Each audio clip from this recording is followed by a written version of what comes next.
Hello, everyone, and welcome back to English Vibes, where learning English is easy and fun. I'm Anna. And I'm Tom. Today, we are talking about a very interesting book. It is called How We Learn. The writer is Benedict Carey. This book is about how our brain learns.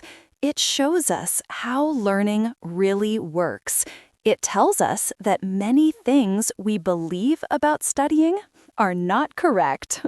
This book helps us understand how to remember more, how to study smarter, and how to enjoy the process.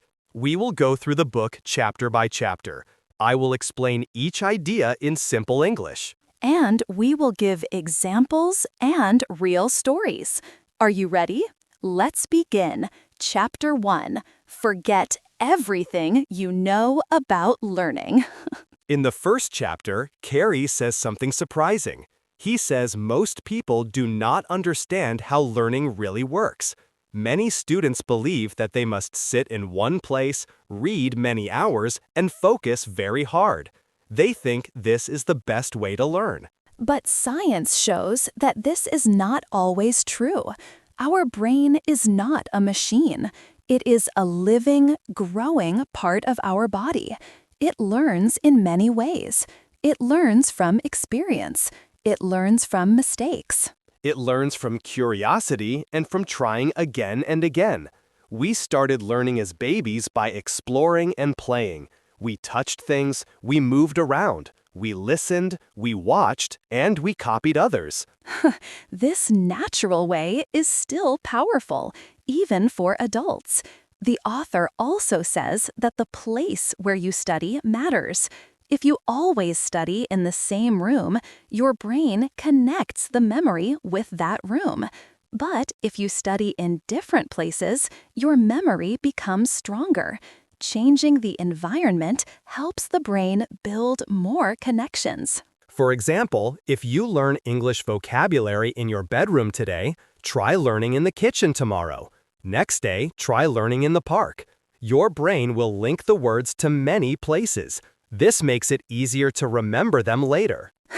So, the message of this chapter is simple.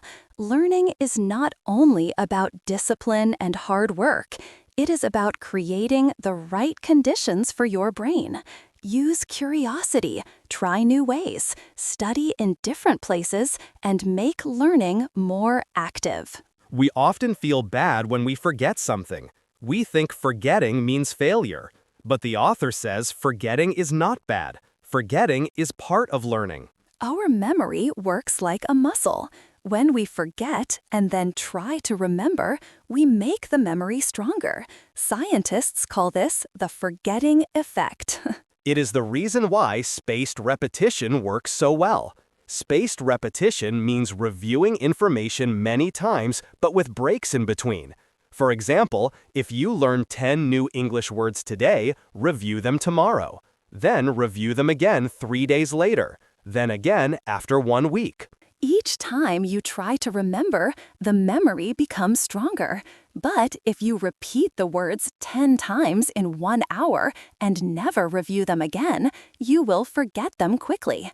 Forgetting helps the brain focus on what is important. It removes unneeded details and makes important memories easier to find. It is like cleaning a room. You take out what you do not need so you can find what matters, what is important. So do not worry if you forget. It is part of the learning process.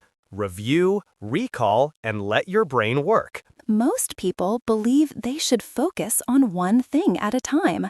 They study one topic until they master it. But the author shows that mixing different topics together is more effective. When you mix things, your brain must think harder. It must decide which rule or idea to use. This extra effort makes learning deeper and memory stronger. For example, if you are learning grammar, do not study only one rule for 2 hours.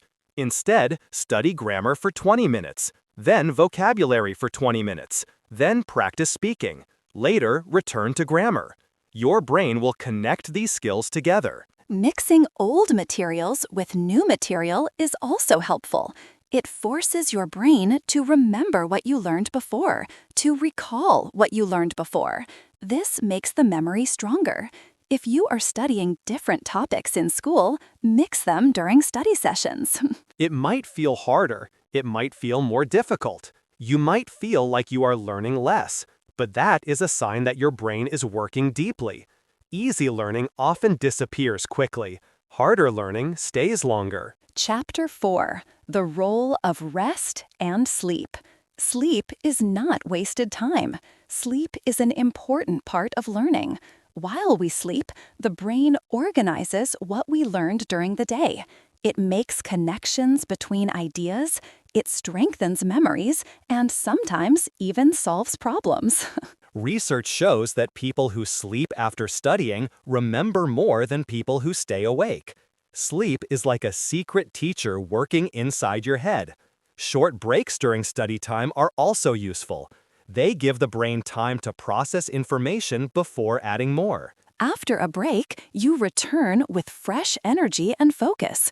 For example, if you study English vocabulary before sleeping, your memory will be stronger in the morning. If you stay awake all night reading, you might forget most of what you read. The author says we should not feel guilty for sleeping or resting. They are part of the learning process. Chapter 5. Testing is learning. We usually think tests are just for checking what we know, but tests are actually one of the best ways to learn.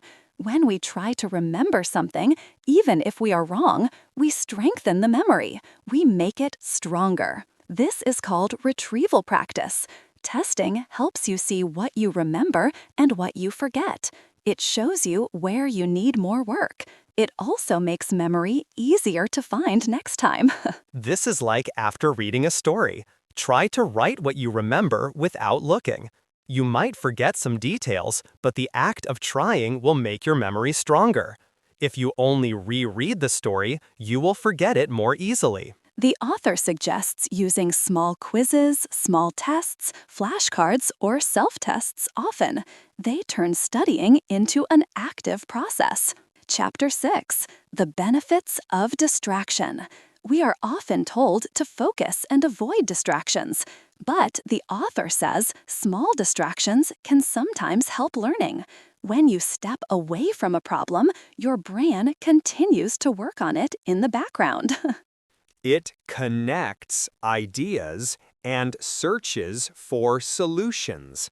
For example, if you are writing an essay and feel stuck, go for a walk. While walking, your mind will keep thinking quietly.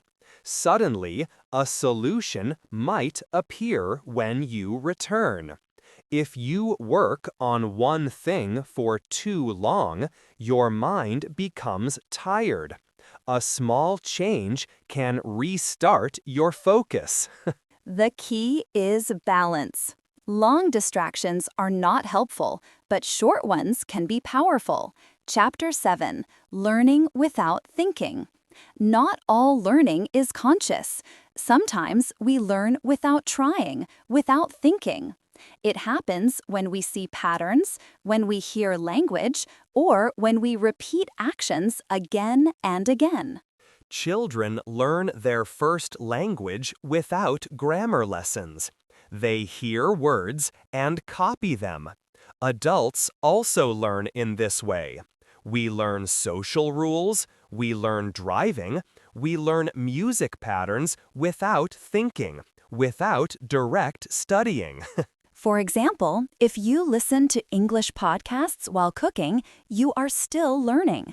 Your brain is noticing grammar and pronunciation even if you're not paying full attention. This type of learning is powerful because it feels easy and natural. You can use it by surrounding yourself with the language or skill you want to learn. Chapter 9. Learning from mistakes. Many people are afraid of mistakes. They think mistakes mean failure. But the author shows that mistakes are one of the best ways to learn. When we make a mistake and correct it, we remember the right answer more strongly. Our brain pays more attention to errors. It wants to fix them. This process builds stronger memory and deeper understanding. For example, if you say a sentence incorrectly and someone corrects you, you are more likely to remember the correct version next time. If you always speak perfectly, you do not challenge your memory. So, making mistakes also builds confidence. It teaches you that failure is normal. It is part of progress.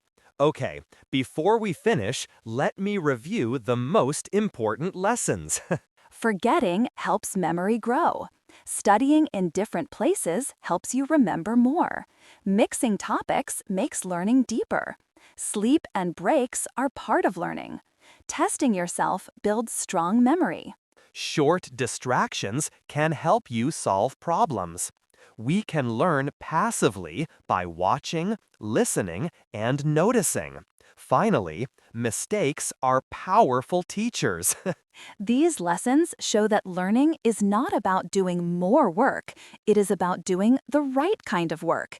It is about understanding how your brain learns naturally and working with it, not against it.